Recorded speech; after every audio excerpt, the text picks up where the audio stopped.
Monsieur... L'état de votre grand-mère s'est trop détérioré pour espérer que le traitement la guérisse. À sa demande, nous devons envisager l'arrêt de l'acharnement thérapeutique. Laissez-moi la voir une dernière fois, docteur. Je dois la revoir une dernière fois. Bien sûr, nous attendrons.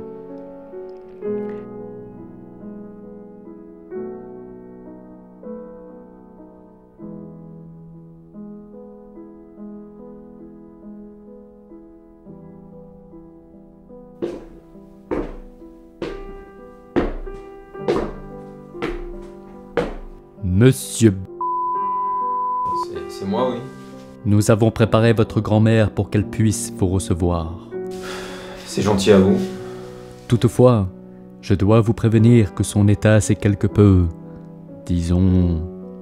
Mais ne vous en faites pas pour moi, docteur. Je connais sa maladie. Je sais de quoi il en retourne. Certes, mais je dois néanmoins vous avertir que les symptômes se sont accentués grandement depuis votre dernière venue. C'est-à-dire, elle est encore consciente au moins?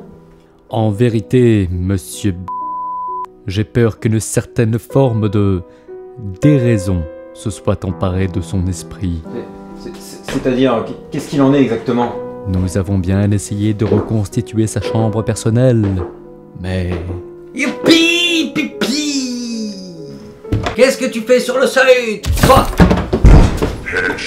Viens faire la fête! T'as peur de la vieille marmite ou quoi? Pi!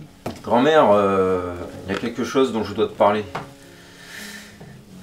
Quelque chose de très important que je dois te dire. Quoi? Que je vais mourir? Mais je le sais déjà ça, toi, moi. Pas un peu comme toi des fois.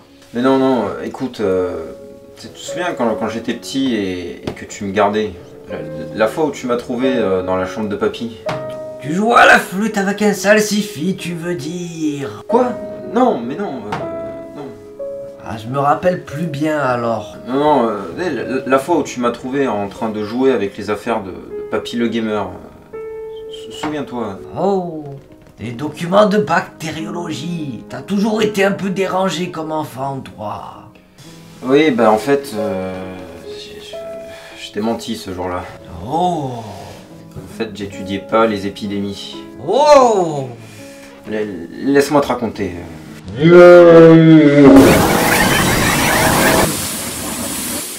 Aujourd'hui, nous allons parler de ce qu'il y a de plus terrifiant et mystérieux dans l'univers. La nuit d'été où le taureau est entré dans l'enclos à vache. De quoi? Ma défloraison, je te dis, moi. Absolument pas. On va parler du food. Aussi appelé les parasites dans la langue de Artagnan. Merci, oui. Mais où on est là, toi, moi? Et pourquoi je peux marcher, toi, moi? Parce qu'on est dans mon palais mental. Et pourquoi c'est tout pas beau, alors? T'es vraiment une vilaine grand-mère, des fois. Punis-moi! Non! On n'est pas en été.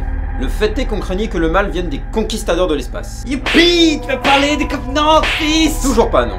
C'est pour la prochaine fois. Petit sacré pompé dantesque! L'humanité s'est préparée pour une confrontation de ce type, mais...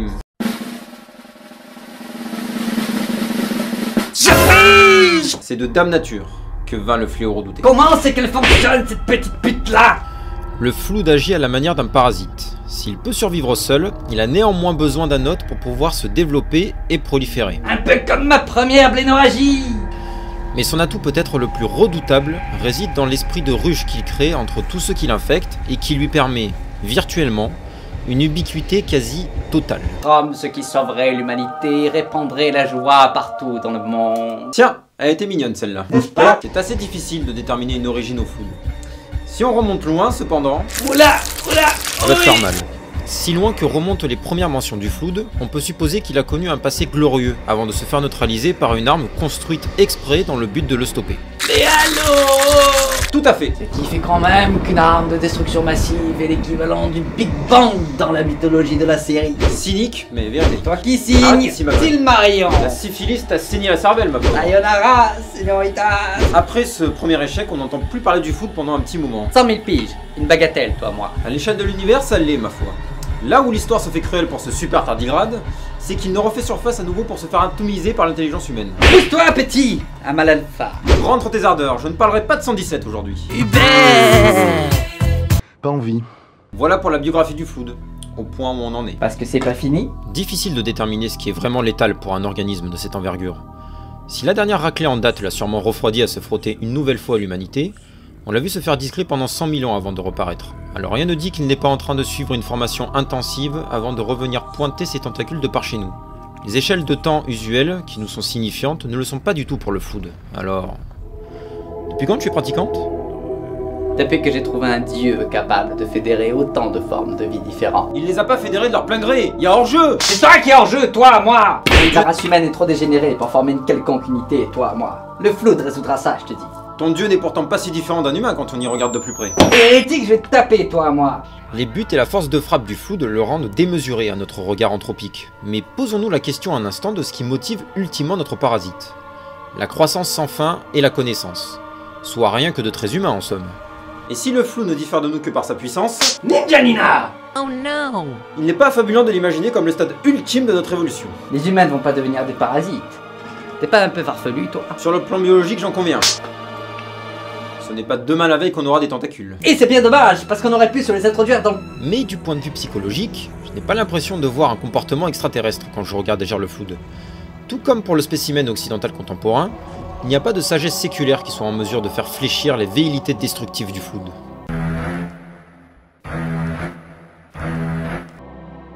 C'est ça que tu appelles des forerunners, toi, moi? Fascinant, n'est-ce pas? Oui, je crois que j'ai un ticket, fils. Parle-moi d'eux. Non, c'est un sujet dont je ne parlerai qu'avec un diacre. Diantre. Dithyrambique. Tyrambique. J'ai trouvé un nouveau dieu, toi, moi. Édouard Kiel. Ouh, j'ai fait un beau rêve, fils. Maintenant, je suis rassuré. Pardon de t'avoir menti, j'ai jamais aimé le salsifis. C'est pas grave, fils. Maelstrom et bonbonne animal, cymbale de tombone et étoile scintillante. Docteur Medikit! Docteur Medikit! Elle fait une attaque là! Docteur Medikit! Le coq est entré dans le poulailler et la mort s'y un peu pique. Tiens bon, mamie! Tiens bon, je suis là! Tiens bon!